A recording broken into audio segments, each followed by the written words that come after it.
জনপ্রিয় অভিনেত্রী শ্রাবন্তী চ্যাটার্জির ব্যক্তিগত জীবন প্রায়ই আলোচনার কেন্দ্রে থাকে, তবে এবার শিরোনামে এলেন তার হবু পুত্রবধূর সঙ্গে থাকা এক দারুণ সম্পর্ক নিয়ে। সম্প্রতি শ্রাবন্তীকে দেখা গেল তার ছেলে অভিমন্যু চ্যাটার্জি ঝিনুকের প্রেমিকা দামিনী ঘোষকে জন্মদিনের শুভেচ্ছা জানাতে।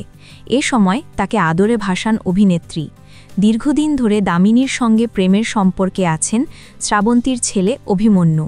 অভিনেত্রী শুরু থেকেই তাদের এই সম্পর্ককে সমর্থন করেছেন। সম্প্রতি ছিল দামিনী ঘোষের জন্মদিন। সেই উদযাপন অনুষ্ঠানে হাজির ছিলেন শ্রাবন্তী ও অভিমন্যু দুজনেই। সেখানেই শ্রাবন্তী তার হবু পুত্রবধূ দামিনীর গালে চুমু খেয়ে কেক খাইয়ে দেন। তাদের এই স্নেহময় মুহূর্তের ছবি ভাইরাল সামাজিক মাধ্যমে। অভিনেত্রী শ্রাবন্তী এর আগে এক সাক্ষাৎকারে জানিয়েছিলেন, দামিনীর সঙ্গে তার সম্পর্ক শাশুড়ি বৌমার প্রথাগত সম্পর্কের মতো নয়, তাদের সম্পর্ক কিছুটা বোনের মতো। এর কারণ হল তাদের দুজনের বয়সের ব্যবধান খুব কম। শ্রাবন্তীর থেকে দামিনী মাত্র 10 বছরের ছোট।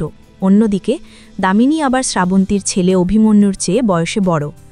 এদিকে ছেলে অভিমন্যুর সঙ্গেও শ্রাবন্তীর সম্পর্ক বেশ বন্ধুত্বপূর্ণ। অভিনেত্রী জানিয়েছেন, অভিমন্যু তার খুব ভালো বন্ধু এবং তার সবচেয়ে বড় সমালোচক। গেল দুর্গাপূজায় মুক্তি পাওয়া শ্রাবন্তী অভিনীত সিনেমা দেবী চৌধুরানী ভালো ব্যবসায়িক সাফল্য পেয়েছে এবং সমালোচকদের প্রশংসা কুড়িয়েছে। সিনেমাটিতে প্রসেনজিৎ চ্যাটার্জিও অভিনয় করেছেন।